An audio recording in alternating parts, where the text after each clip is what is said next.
This may look like your typical grocery store, people grabbing shopping carts and walking out with their purchases. But in just a few short hours, this parking lot will be filled with live music, authentic Italian street food, and lots of happy people. Getting stuck at the light here at Cass and Auburn could prove to be very frustrating. Why drivers are saying this light could cost you a few extra minutes in your day. A massive sinkhole has opened up here on Hayes Road in between 23 and 24 Mile. I'll tell you plans to fix and reopen this road, and meanwhile, why drivers should be cautious.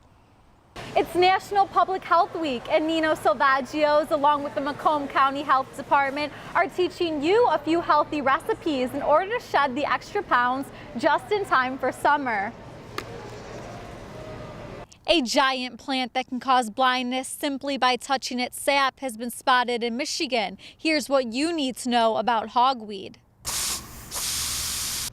Protecting yourself against the West Nile virus may be as easy as applying bug spray, but if you do get bit, how will you know if you simply have a mosquito bite or potentially something far more dangerous?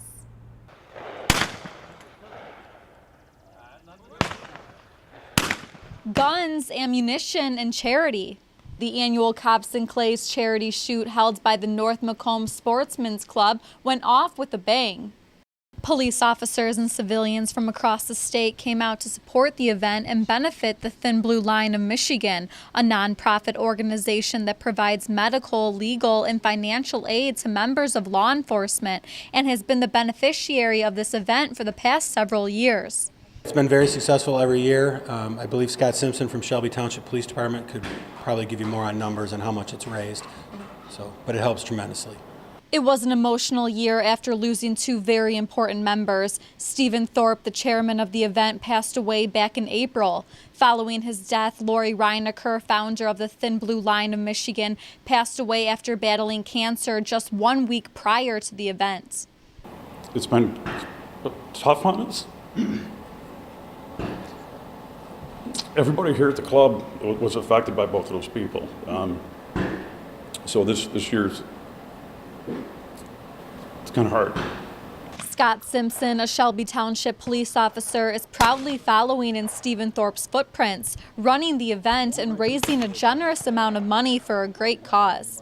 The first year we ran it, we were able to write a check to the Thin Blue Line of Michigan for right around $10,000. Last year, we raised right around $13,000 for a one-day event. And according to the Thin Blue Line of Michigan, this event is their largest single fundraiser for the year. And this year, they raised nearly $14,000. Now it's time to see if I have what it takes to shoot a gun and join the cause.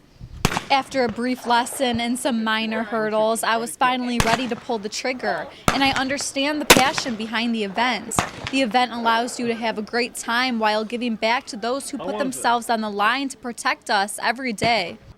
To find out more about the Cops and Clays charity shoot or to get involved next year, visit northmacombmi.gov.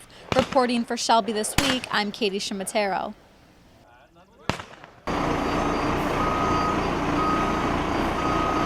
We're in dire need of new equipment. The Utica Fire Department is using equipment more than 2 decades old, making the job potentially dangerous for the firefighters. Our air packs that we use today, they still meet the standard of when they were built, but they don't meet today's standards, and the parts for our packs now are unavailable. So if we have a pack that goes out of service, our repair company takes it with them now because they're no longer any good to us, and he can't let it sit around here for somebody to use. Desperate for a grant, the Utica Fire Department took it upon themselves to write a detailed narrative stating new equipment was vital for the health and welfare of both working firefighters and civilians. In fact, this is the narrative that the Utica Fire Department wrote to receive the $46,000 grant to get some new and much needed equipment. The grant was for $49,000. Is what we applied for. It's $46,550 from the federal government, and we have to have a $25,50 match for a new compressor, which is going to help us out greatly.